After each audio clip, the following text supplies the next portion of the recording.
সুপ্রিয় শিক্ষার্থী, আজকে শুভ বড়দিন। বড়দিনের ধর্মীয় তাৎপর্যের বাইরে আরেকটি তাৎপর্য আছে।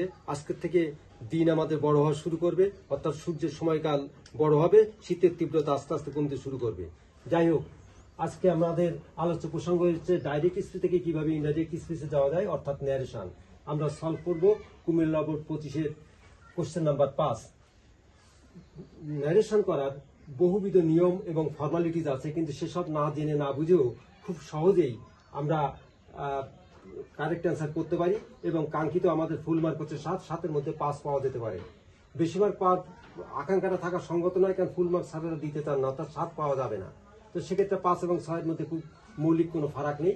যাই হোক, আমরা কোশ্চেনটা করার চেষ্টা করি। প্রথমে আমাদের খেয়াল করতে হবে যে কোটেশনের বাইরে অর্থাৎ পুরো বক্তব্যটিকে কোন দুইজন ব্যক্তির মধ্যে কথোপকথন আছে।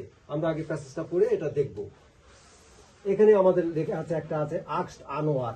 তাহলে আনোয়ার একজন লোকের নাম, আর একজন লোকের নাম আছে মেসার সামিন, আরেকজন আছে মেসার সামিন। তাহলে এই দুইটা বাক্য আমাদের মধ্যে কথোপকথন হবে এবং দেখতে হবে কয়টি কোটেশন আছে এবং সেই কয়টা কোটেশন সেই কয়টা পুরো বাক্য হবে। যেমন এই 1, এই ফেবেল একটা 2, এই 2 নো এটা 3, এই নো একটা 4, এই ওয়েল একটা 5, এই ফেবেল থেকে এটা 6, এই হু এটা 7, আর এই লাস্টে এটা হচ্ছে 8।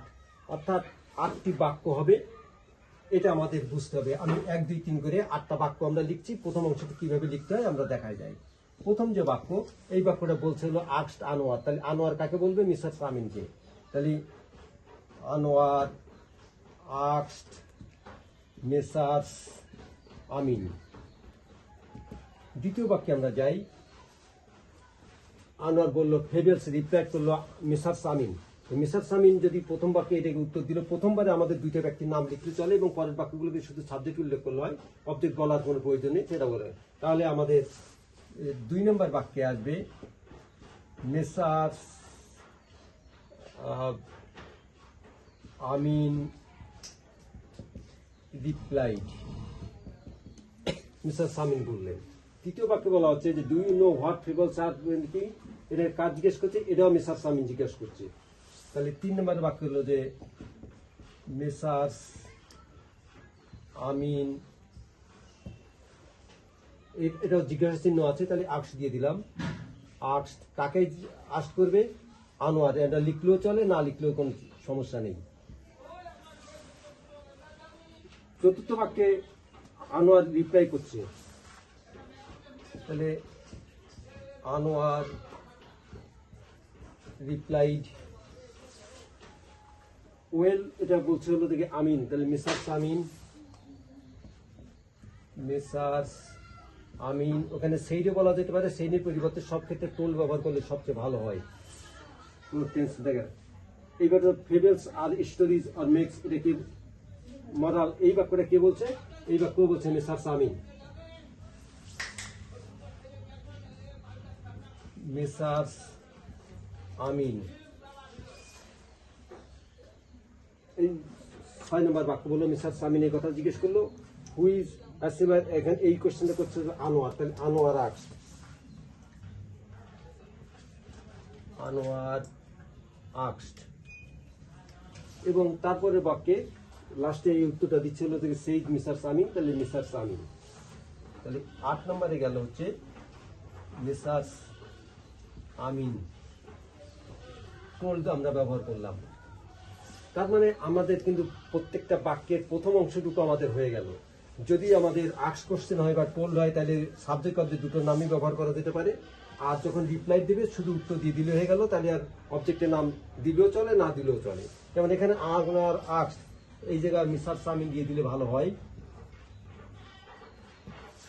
আর এই যে 2 টোল্ডে, এখানে আমরা হলো থেকে টোল্ড আনোয়ার দিতেও পারি, নাও পারি, কোনো কিছু যায় আসে না। তাহলে আমাদের প্রথম অংশ মোটামুটি করা শেষ। এইবার আমাদের ডানির অংশগুলোকে আমাকে করতে হবে। ডানির অংশগুলো সাধারণত উৎসাহ হলো যে আমাদের কোশ্চেনে ইন্টারগেটিভ কোশ্চেন থাক, অর্থাৎ জিজ্ঞাসা চিহ্ন বাক্য থাক, অ্যাসার্টিভ ইম্পারেটিভ থাক, অ্যাসার্টিভ থাক, এক্সক্লেমেটিভ যাই থাক, উত্তর আসবে আমাদের হলো থেকে অ্যাসার্টিভে, অর্থাৎ সমস্ত বাক্যের গঠন হবে সাবজেক্ট বা অবজেক্ট ড্যাশ ড্যাশ। কোশ্চেন যে আকারই যে ফরমেশন থাক না কেন উত্তর সবসময় অ্যাসার্টিভ হবে আমাদের ইনডাইরেক্ট স্পিচে, তাহলে সেটা আমাদেরকে মার্কিং করতে হবে। তো আমরা প্রথম বাক্য দেখি, what kind of stories did Aesop tell, এটা আস্ক করলো কেটা?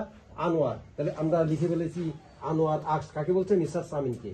এইবার কোশ্চেনটা দেখি, যদি জিজ্ঞাসা চিহ্ন বাক্য হয়, যদি ডব্লিউএস মার্কার একটা মাঝখানে কনজাংশন বা কানেক্টর যদি ব্যবহার করতে হয়, যদি কোনো ডব্লিউএস মার্কার শব্দ থাকে যেমন হু ইজ হোয়াট, তাহলে সেগুলো সরাসরি বসে যাবে, না হলে ই পাবে। যেখানে হোয়াট আছে আমরা হোয়াট বসাই দিলাম। তারপরে লেখা আছে হোয়াট কাইন্ড অফ স্টোরিজ, তাহলে হোয়াট কাইন্ড অফ স্টোরিজ। এখন সাবজেক্ট ভাগ কেটা সেটা খেয়াল করতে, সাবজেক্ট কেটা অক্সিলিয়ারি মূল ভাগ, কিন্তু সাবজেক্ট হচ্ছে এসব, তাহলে আমরা লিখলাম হলো এই এসওপি এসব। আর এখানে ডিড দেওয়া আছে, ডিড দিয়ে টেল আছে, past indefinite tense, past indefinite tense বা ডিড থাকলে আমাদের করতে হবে এগুলো থেকে পাস্ট পারফেক্টে হ্যাড যোগ ভিতরি, অর্থাৎ ডিড থাকলে বা যদি পাস্ট টেন্স থাকলে আমাদের উত্তর আসবে হ্যাড ভিতরি, তাহলে হ্যাড টোল। তাহলে আমাদের এই প্রথম বাক্য শেষ হয়ে গেল। তাহলে Anwar asked Mrs Samin what kind of stories Aesop had told, আমাদের প্রথম বাক্য শেষ। কথা বোঝা গেল করতে। দ্বিতীয় বাক্যে তাহলে এটুকু আমাদের হয়ে গেছে বলে আমরা আশা রাখতে পারি। দ্বিতীয় বাক্যে লেখা আছে ফেবেলস, এই উত্তরটা দিল হলো যে মিসেস আমিন। আমরা লিখেছি মিসেস আমিন রিপ্লাইড। এখন এই ফেবেল একটা শব্দ, এই শব্দটা হচ্ছে এক বাক্যে তার উত্তর লেখা যাবে না, কারণ আমাকে লিখতে হবে সাবজেক্ট বা অবজেক্টে। তাহলে সেক্ষেত্রে আমাদের একটা কাজ করতে হবে, এই ফেবেল শব্দটাকে আমরা অবজেক্ট বানাই। তার মানে উত্তরটা আসবে যে it is fable, it is fables. এখন ইট ইজ ফেবেলস করা উচিত না, কারণ এখানে প্লুরাল নাম্বার আছে স্টোরিজ, তাহলে ইটটাকে ব্যবহার করে আমরা দে বা দো যেটা ব্যবহার করতে পারি দে, তাহলে ইজি পাস্ট টেন্স হয়ে যাবে আর, এবং পাস্ট টেন্সের কারণে হয়ে যাবে ওয়ার, দে আর ফেবেলস। তাহলে কি হলো আবারও বলছি, একটা শব্দ হচ্ছে ফেবেলস, এটা আমাদের অবজেক্ট। তাহলে সাবজেক্ট যদি না পাই তাহলে আমরা ব্যবহার করি ইট, বা আগের বাক্যে লেখা আছে যে স্টোরিজ প্লুরাল, এখানে আমরা ব্যবহার করছি হলো দে। আর প্রেজেন্ট টেন্স হলো ইজ, পাস্ট টেন্স হলে যাবে আর বা ওয়ার, তাহলে দে ওয়ার ফেবেলস। আর এই জায়গা মাঝখানে একটা কনজাংশন বা কানেক্টর ব্যবহার করতে হয়, না পারলে মারফতি হিসেবে আমরা দ্যাট ব্যবহার করতে পারি। তাহলে মিসেস সামন রিপ্লাইড দ্যাট দে ওয়ার ফেবেলস। আমাদের দ্বিতীয় বাক্য করা শেষ।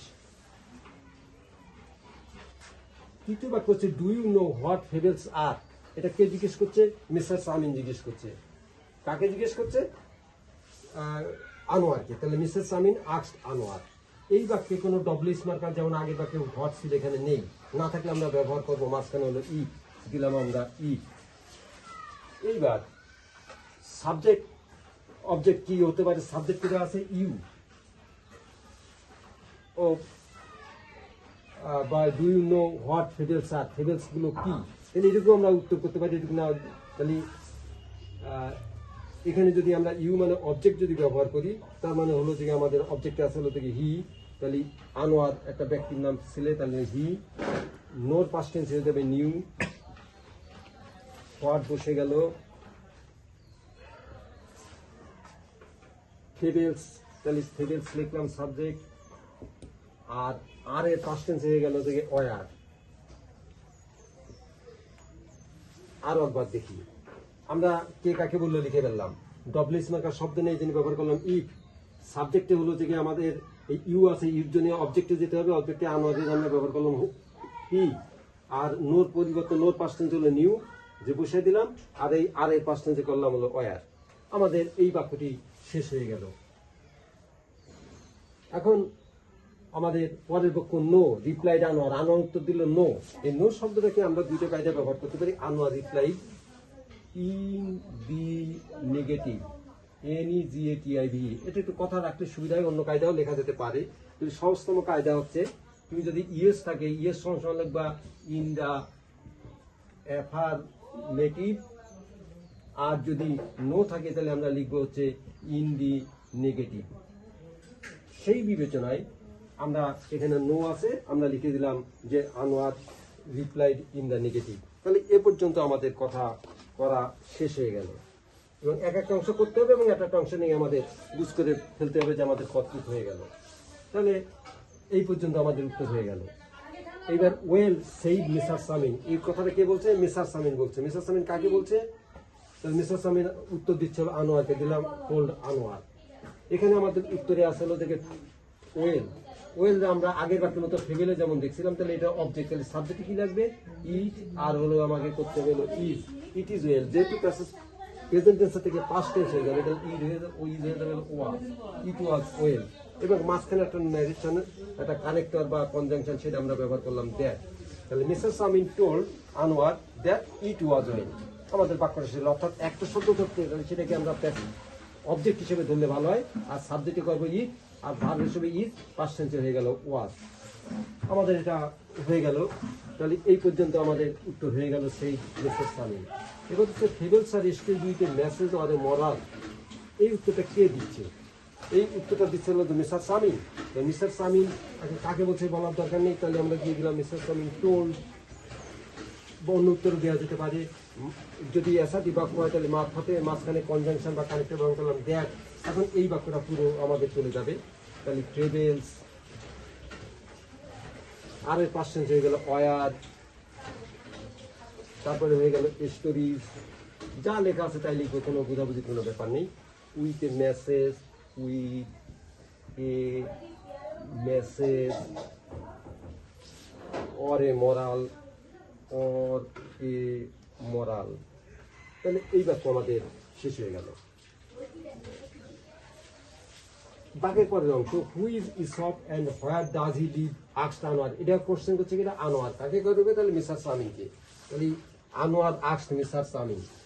এই জায়গায় কিন্তু আমাদের ডব্লিউএস মার্কার শব্দ আছে, তাহলে সেক্ষেত্রে ডব্লিউএস মার্কার শব্দ আমাকে লিখতে হবে। তাহলে আমরা লিখলাম হু। এই জায়গায় সবচেয়ে ছেলেরা ভুল করে, যেমন ইজ দিয়ে করে দে ওয়াজ, হু ওয়াজ ইসপ, এই বাক্য ইজ ভুল। আমরা বারবার করে বলছি অ্যাসার্টিভ আনতে হবে, অর্থাৎ আগে সাবজেক্ট পরে ভার্ব।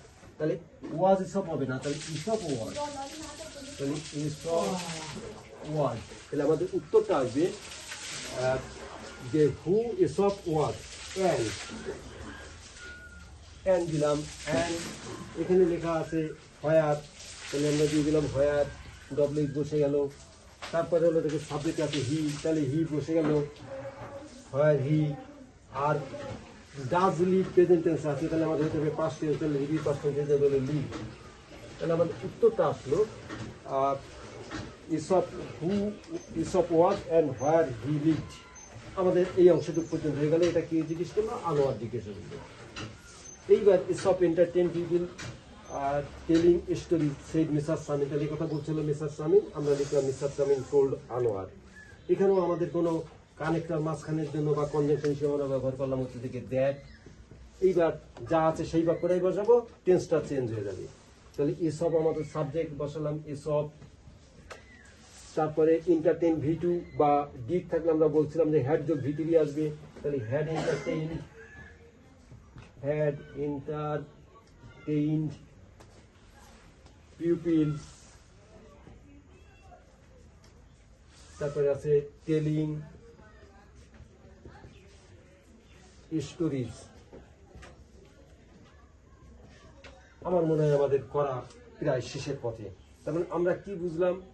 এখন আমাদের এই যেহেতু এটা প্যাসেজ নারেশন, আমাদের এরকম 1 2 3 4 5 6 এরকম নাম্বারিং করে বাক্য আকারে লেখা ঠিক না। এটাকে একটা পুরো প্যাসেজ আকারে লিখতে হবে, আমি নাম্বারগুলো মুছে দিলাম। তাহলে আমাদের মোটামুটি অর্থে আমাদের উত্তরটা হয়ে গেল। একটু ফর্সা করে একটা প্যাসেজ আকারে লিখলেই আমাদের উত্তরটা হয়ে গেল। আমি আবারও বলছি, সার সংক্ষেপটা করার চেষ্টা করি। সেটা হচ্ছে, প্রথমে কে কাকে বলছে বাক্যগুলো প্রথমে লিখে ফেললাম। মাঝখানে কনজাংশন হিসেবে আমরা ব্যবহার করবো, যদি সেইড বা টোল্ড মার্কা বাক্য হয় বা অ্যাসার্টিভ বাক্য, তাহলে ব্যবহার করবো হচ্ছে দ্যাট। আর যদি ইন্টারগেটিভ বাক্য হয় তাহলে ডব্লিউএস মার্কা হুইস হোয়াট হয়ে থাকলে সেটা বলবে, না থাকলে আমাদের বলবে হলো ইজ। আর ডান পাশে যাবে সাবজেক্ট বা অবজেক্টের।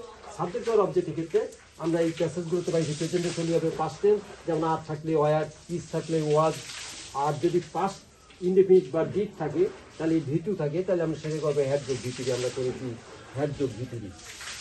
আর একটি বক্তব্য যে কোনো ক্ষেত্রে যখন একটি শব্দ দিয়ে একটা বাক্য হয়, যেমন এখানে আমাদের আছে ট্রেভেলস, এখানে লেখা আছে আমাদের ওয়েল, তখন আমাদের এইটাকে অবজেক্ট ধরে বাক্যটাকে এরকম করে বানাতে হবে। তারা হয় ফেভেল বা ইয়া হয় ভালো, এবং তার পাস্ট টেন্স আমরা করেছি।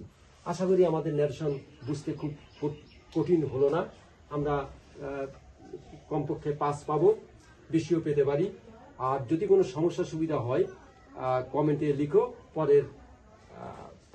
পরের ভিডিওতে আমরা সেগুলো সলিউশন দেওয়ার চেষ্টা করব। সকলকে ধন্যবাদ।